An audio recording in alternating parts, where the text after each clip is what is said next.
August 12, 1943. Hyde Park, New York. Winston Churchill sat by Franklin Roosevelt's swimming pool, wrapped in a wool blanket after his dive, a glass of scotch in his hand. The two most powerful men in the Allied world looked like they were just having a casual summer afternoon. Roosevelt's cousin Daisy watched the Prime Minister eat hot dogs and laughed at how his clothes bunched up on his round frame. But beneath the friendly chatter, Churchill was fighting for Britain's future. Roosevelt had promised him something crucial, something that could determine whether Britain remained a great power or became a second-rate nation after the war: the atomic bomb. And for months, the Americans had been shutting Britain out. This is a story about power, pride, and the weapon that would change everything. If you want more deep dives into the decisions that shaped World War II, hit subscribe. These stories deserve to be told. What Churchill won at Quebec in August 1943 would become one of the most secret agreements of the entire war. At stake was nothing less than Britain's place in the post-war world. The Americans had the resources to build the atomic bomb. Churchill had to convince them that Britain deserved a seat at the table. And time was running out. Churchill had been thinking about atomic bombs longer than almost anyone in politics. Back in 1931, years before he became Prime Minister, he wrote an essay called 50 Years Hence. In it, he described scientists looking for the match to set the nuclear bonfire alight. When the war started, British scientists were the ones actually ahead in the race. German refugees working at Birmingham University figured out how to make a nuclear weapon. They calculated that you could build a bomb with just a few kilograms of uranium. The explosion would equal thousands of tons of dynamite. Britain created a secret project with the deliberately misleading name tube alloys. The Americans started their own program 2 months later, after British scientists shared their findings. At first, the two countries agreed to share everything. Roosevelt and Churchill both thought cooperation made sense. But by 1942, everything had changed. The Manhattan Project, as the American program was called, had become massive. The United States poured millions of dollars and thousands of workers into secret facilities across the country. British scientists who visited America in 1942 were shocked at the scale and speed of American progress. Britain simply could not match it. The war had drained British resources.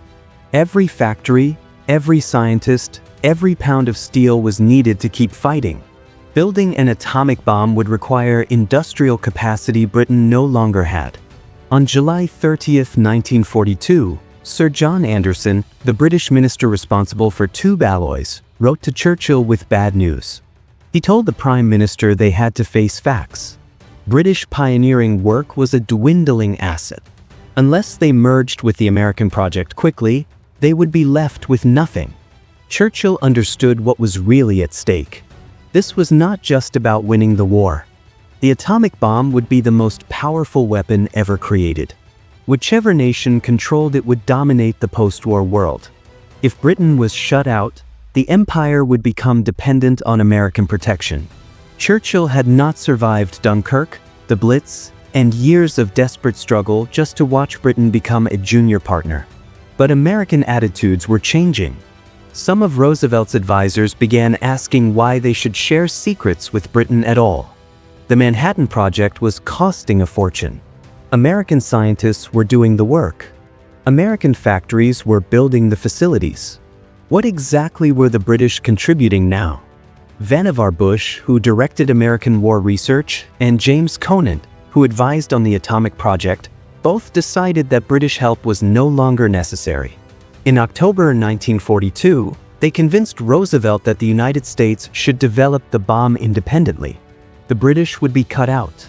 Churchill did not know about this decision right away. But British scientists working in America started noticing a change. Americans became evasive. Meetings were canceled. Information stopped flowing. By January 1943, it was clear something had shifted. The Americans told the British that sharing information had to be tightened for security reasons. They said information would only be shared when the recipient was in a position to use it during the war. Translation: Britain was being frozen out. Churchill was furious. He saw this as both a betrayal and a strategic disaster. Roosevelt had given his word that the two nations would cooperate. Churchill believed in that partnership. He called it the special relationship between Britain and America. Now American bureaucrats were destroying it. In February 1943, Churchill wrote to Harry Hopkins, Roosevelt's closest advisor. Hopkins was one of the few Americans Churchill truly trusted. The letter was blunt. Churchill asked Hopkins if he remembered their conversation about that very secret matter they called tube alloys. He reminded Hopkins that Roosevelt had promised to put things right. Then Churchill got to the real complaint. The American War Department was asking Britain to keep them informed about British experiments while refusing to share any information about their own work. The message was clear. Churchill felt he was being played for a fool. Hopkins took the message to Roosevelt. But nothing changed. Churchill raised the issue again at the Casablanca Conference in January 1943. Still nothing. He complained in messages throughout the spring. Roosevelt gave reassuring words but no action. By May 1943, Churchill was done with polite requests. When he traveled to Washington for the Trident Conference, he brought a dossier with him. The papers outlined how Britain could build its own independent atomic bomb program. It was a clear message to Roosevelt. If you will not cooperate, we will go it alone. The meeting that followed showed just how tense the relationship had become. On May 25th, Hopkins arranged for Churchill's scientific advisor, Lord Cherwell, to meet with Vannevar Bush in Hopkins's office at the White House. Hopkins sat in to mediate. Both men stated their positions. Cherwell was direct about what Britain wanted. He explained that Britain's interest in the bomb was not commercial. Britain wanted nuclear weapons after the war. He was frank about the reason. Britain viewed the atomic bomb as a way to restrain the Soviet Union. When Bush reported this conversation to Roosevelt, he believed the president was amazed and found Cherwell's attitude astounding. The Americans were worried that Britain would use American research to build weapons to serve British interests. But Churchill left that meeting believing Roosevelt had agreed to restore cooperation. He sent reassuring messages back to London. He told his government that he'd had an entirely satisfactory conversation with Roosevelt about tube alloys. The president had agreed that information exchange would resume. The project would be joined again. For a few weeks, Churchill thought he had won. He had not. Nothing changed. July came and British scientists were still shut out. On July 9th, Churchill sent another telegram pressing for action. Hopkins advised Roosevelt that he had made a firm commitment to Churchill and there was nothing to do but go through with it. On July 15th, Bush happened to be in London for other meetings. Churchill summoned him. The Prime Minister was no longer diplomatic. He told Bush that Roosevelt had given him his word of honor on full cooperation.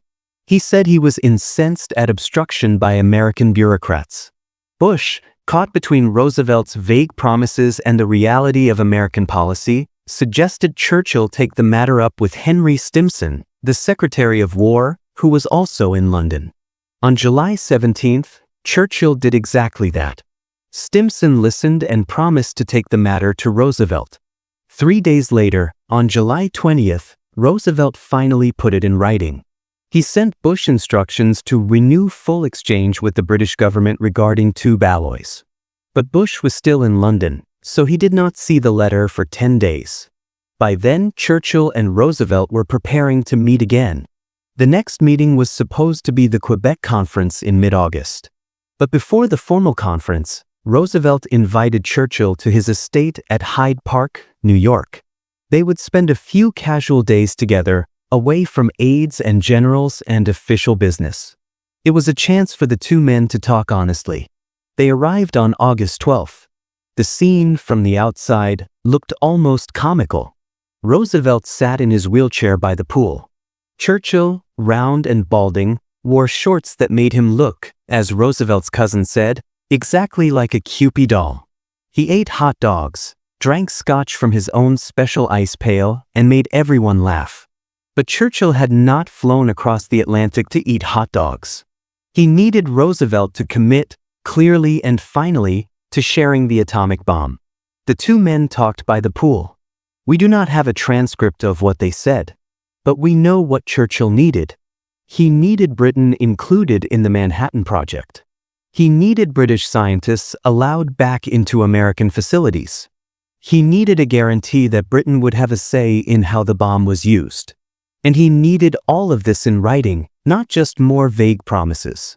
Roosevelt, for his part, understood that Churchill was right. He had given his word. The alliance depended on trust.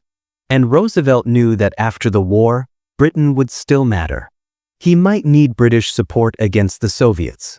Cutting Britain out completely would poison the relationship for years. On August 19th, 1 week later, Churchill and Roosevelt met at the Citadel in Quebec City during the Quebec Conference. There, they signed a secret agreement that almost nobody knew about. The Quebec Agreement, as it became known, laid out exactly how Britain and America would share the atomic bomb. It confirmed that the two nations would pool their brains and resources. Neither country would use the bomb against the other. Neither would use it against anyone else without mutual consent. Neither would share information with other countries without mutual consent. British scientists would be allowed to rejoin the Manhattan Project. A combined policy committee would coordinate everything, with members from both nations and Canada. But there was a cost. Britain had to accept American dominance in one key area. The agreement said that because America was bearing the heavy burden of production, any post-war advantages of an industrial or commercial character would be dealt with on terms specified by the American president. Churchill explicitly disclaimed any British interest in commercial uses beyond what the president considered fair and just. In other words, America would control the commercial future of atomic energy. Britain was getting access to the bomb as a weapon, but America would own the technology for peacetime use. Churchill accepted these terms. He had no choice. Britain could not build the bomb alone during the war, and building it after the war would cost a fortune Britain did not have. More importantly, being included in the project meant Britain would have nuclear weapons after the war. That was what mattered. As long as Britain had the bomb, Britain would still be a great power. The empire would not have to depend entirely on American protection. Churchill believed he had saved Britain's future. But there was something crucial about this agreement that revealed how fragile it really was. It was not a treaty. Treaties required approval by Congress. This agreement was personal between Roosevelt and Churchill. Only a handful of people knew it existed. Roosevelt's own advisors were kept in the dark. The United States Congress would not learn about the Quebec Agreement until 1947, 4 years later. Even within the British government, almost nobody knew. Churchill did not tell his full cabinet. He kept it secret because he knew the Americans wanted it that way. And he knew that if it became public, there would be political problems. Why all the secrecy? Because powerful people in both countries opposed this deal. American officials who wanted to protect commercial interests did not want to share with Britain. British officials worried that Churchill was giving away too much for too little in return. And there was another reason for secrecy. Both leaders knew that telling Stalin about the bomb would create problems. If they informed the Soviet Union that they were building a superweapon without Soviet involvement, Stalin would demand access. If they refused him access, it would confirm every Soviet suspicion that the Western Allies were planning to dominate the post-war world. So Roosevelt and Churchill agreed to keep the entire project secret from their Soviet ally. They knew this meant an arms race after the war. They accepted that risk. The immediate results of the Quebec Agreement were exactly what Churchill wanted. British scientists began arriving in America. James Chadwick, the discoverer of the neutron, joined discussions about bomb design with Robert Oppenheimer at Los Alamos. Rudolf Peales, one of the scientists who had first calculated how to make a bomb, provided crucial expertise. British contributions to gaseous diffusion helped improve the process for separating uranium. Britain was back in the game. But beneath this cooperation, tensions remained. Some American officials continued to resist sharing information. British scientists found that they still hit walls when asking certain questions. The letter of the agreement said full collaboration, The reality was more complicated. 1 year later, in September 1944, Churchill and Roosevelt met again, this time at Roosevelt's Hyde Park estate for a second private discussion. They signed another agreement, the Hyde Park Aid Memoir, that confirmed atomic collaboration would continue after the defeat of Japan unless both nations agreed to end it. This second agreement also addressed something else. A Danish physicist named Niels Bohr had been pleading with both leaders to tell the world about the atomic bomb before it was used. Bohr argued that keeping it secret would lead to a dangerous arms race with the Soviet Union after the war. He believed international control of atomic energy was the only way to prevent catastrophe. Both Churchill and Roosevelt rejected Bohr's proposal completely. They agreed that the world should not be informed about the bomb. The matter would remain utterly secret. Only when a bomb was finally available might it be used, and they specifically mentioned using it against Japan after mature consideration. Churchill never regretted keeping the bomb secret from Stalin. He believed that telling Stalin would have been disastrous. Churchill imagined Stalin's response. He thought Stalin would have said something like, "Thank you so much for telling me about your new bomb. I of course have no technical knowledge. May I send my expert in these nuclear sciences to see your expert tomorrow morning?" Churchill believed that once informed, Stalin would have demanded access. Refusing would have broken the alliance. Giving access would have meant arming the Soviet Union with the most powerful weapon ever created. So secrecy seemed like the only option. But Churchill and Roosevelt did not know something crucial. Stalin already knew. Soviet spies had penetrated the Manhattan Project. By September 1943, Stalin was receiving detailed intelligence reports about American atomic research. The secrecy Churchill and Roosevelt worked so hard to maintain was an illusion. On April 12, 1945, Franklin Roosevelt died suddenly of a stroke. Harry Truman became president. Truman had not known about the Quebec Agreement. When his advisors briefed him about the Manhattan Project, they did not mention that Roosevelt had promised Britain a role in deciding how the bomb would be used. On July 17, 1945, at the Potsdam Conference near Berlin, Truman told Churchill that the first atomic bomb had just been successfully tested in New Mexico. The explosive yield had exceeded all expectations. Churchill was thrilled. He saw the bomb as a deliverance. It meant the war could end without invading Japan. Hundreds of thousands of American and British soldiers would not have to die fighting across the Japanese home islands. Churchill later compared the atomic bomb to the Second Coming, a salvation that would spare Allied lives. 2 weeks earlier, Churchill had given Truman his consent for the bomb to be used against Japan, as the Quebec Agreement required. When the news of the Trinity test came, Churchill had no doubts. On August 6, 1945, the United States dropped an atomic bomb on Hiroshima.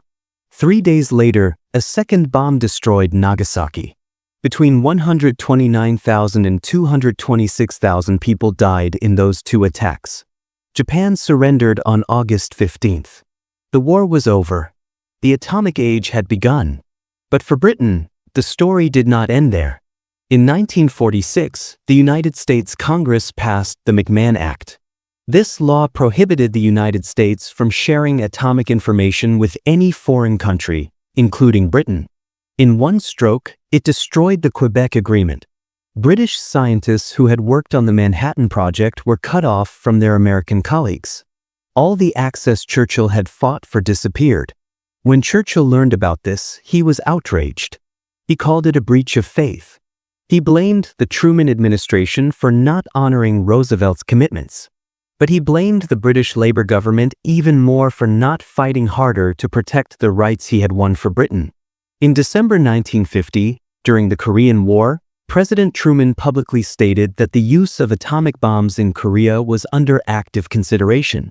The new British Prime Minister, Clement Attlee, flew to Washington for emergency talks. Before he left, he informed Churchill, now leader of the opposition, that the Quebec Agreement, including the Mutual Consent Clause, had been allowed to lapse after the McMahon Act passed. Churchill was stunned. The agreement he had negotiated, which required British consent before America used atomic weapons, no longer existed. Britain had given up its veto without a fight. Churchill criticized the vagueness of Attlee's assurances from Truman at a time when Britain was in the bullseye of Soviet atomic targeting.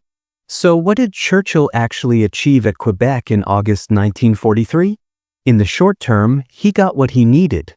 British scientists rejoined the Manhattan Project. Britain contributed to developing the bomb. Churchill secured British input into the decision to use the weapon against Japan. But in the long term, the Quebec Agreement proved almost worthless. The personal understanding between Roosevelt and Churchill did not survive their departures from office. Roosevelt died. Churchill lost the 1945 election. The McMahon Act ended American-British nuclear cooperation. Britain had to build its own atomic bomb from scratch in the late 1940s, spending money it could barely afford. The bomb Britain finally tested in 1952 was built with British resources, not shared American technology. But perhaps Churchill's real achievement was more subtle. By fighting so hard to keep Britain involved in the atomic project, Churchill established a principle. Britain would not accept being sidelined by its American ally. The special relationship meant something. It meant Britain expected to be consulted on decisions that affected British interests. Even when the Quebec Agreement failed, that principle survived. When Churchill returned to power in 1951, he negotiated new agreements with President Eisenhower that gradually restored some nuclear cooperation. It took years, but the partnership Churchill had insisted upon in 1943 eventually came back. There is a question historians still debate. Should Churchill have been so secretive? If he had pushed for a formal treaty instead of a personal agreement, would it have survived? Probably not. A treaty would have required Congress to know about the Manhattan Project, and Roosevelt wanted absolute secrecy during the war. But a treaty might have been harder to overturn after the war. Churchill chose access during the war over legal protection after the war. That choice made sense in 1943 when nobody knew how long the war would last or when the bomb would be ready. But it left Britain vulnerable when the war ended. The deeper question is whether keeping the atomic bomb secret from Stalin was wise. Churchill and Roosevelt chose to build the bomb without informing their Soviet ally. They accepted that this would lead to a nuclear arms race after the war. Niels Bohr warned them.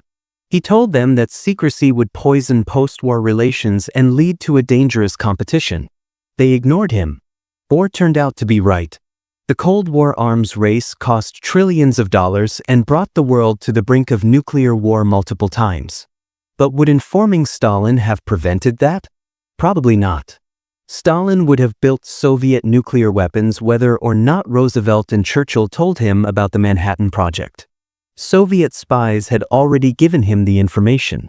And Stalin's paranoia and ambition would have driven Soviet nuclear development regardless of what the Western Allies did.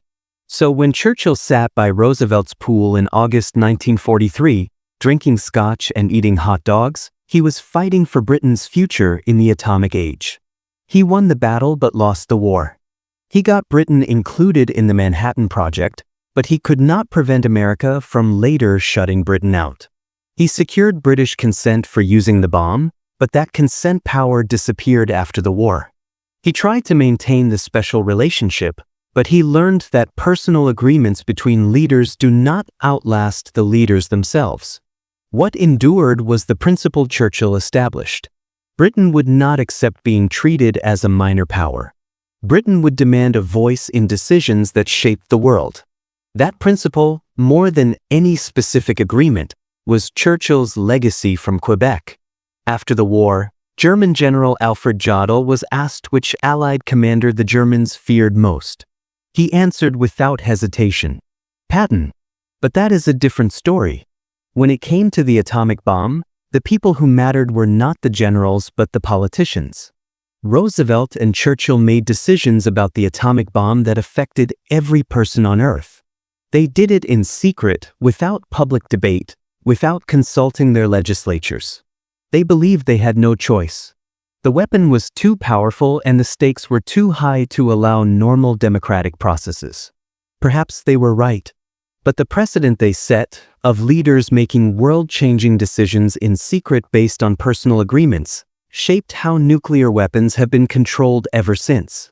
For better or worse, the atomic age began not with a public declaration but with a handshake between two men by a swimming pool in New York. Thanks for watching this deep dive into one of World War II's most secret moments. If you want to understand the decisions and personalities that shaped the war, subscribe to the channel. History is not just about battles. It is about the choices leaders make when nobody is watching.